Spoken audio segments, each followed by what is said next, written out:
The first keyword for the specifications is computed slots. So here we have keyword value pair, a single pair, where the keyword is computed slots and the value is this list of slot specifications. And each slot specification itself is a list that has a name.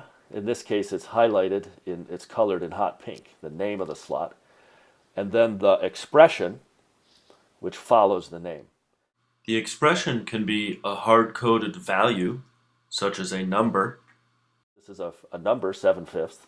This is a number. This is a number. This is an expression. So this is an expression which is a functional call, just like we saw on the first few slides. So first it multiplies the gamma, the r, the m, and the temperature, and takes that result and takes the square root of that.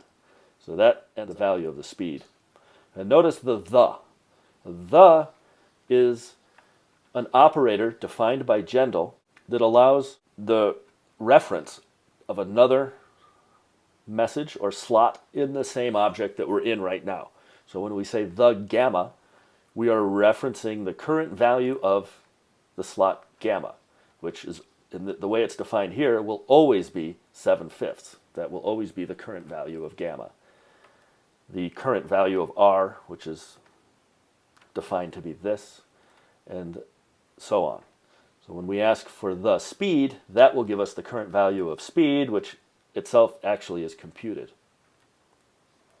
And we say computed slots provide what we call message passing behavior. Before we make an object, we'll go and do this definition. So again, go to the end of the object with the cursor, Control X, Control E. So we just compiled. We got a warning that it was compiled once at the top level and again here. That kind of warning is not a problem. It's just telling you you've redefined something that was already defined in the system. So again, Control X, Control E. Down in the mini buffer, we see GDL class, speed of sound. So we just have created or updated the actual class, which is named speed of sound. They call it class, we call it object definition. Now we go over here, and as we're going to see on the next slide, we can do a make object. And in this case, we're setting a particular variable at the top level, called obj, to a make object. We have to give a quote because this is a literal symbol. We have to pass a literal symbol speed of sound to the make object function.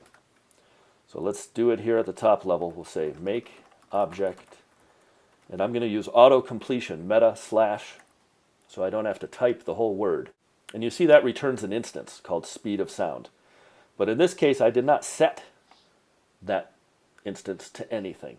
So we have no way to go back and refer to it normally. But normally, at the top level like this, you want to set Q. Use this operator set Q, which means set quoted, set a quoted symbol, and give a symbol that you make up, say obj. And you don't have to quote it because set Q automatically quotes the object. And we'll set that to this make object expression, the same one we just called before. So now it makes an object, it sets the object to the variable obj. Now I can evaluate obj on the command line. Obj, that returns the object itself again. That's the printed representation of the object, by the way, with the hash mark and the angle brackets. And this is a serial number that you can just use to identify that the object is a unique object. That number can change, by the way, due to garbage collection. So don't depend on that number literally. Now finally, we can send messages to that object using the Gendl operator, the object. So the object obj, and speed is one of the messages that we're interested in. So there's the speed on that particular object. Could also ask for temperature.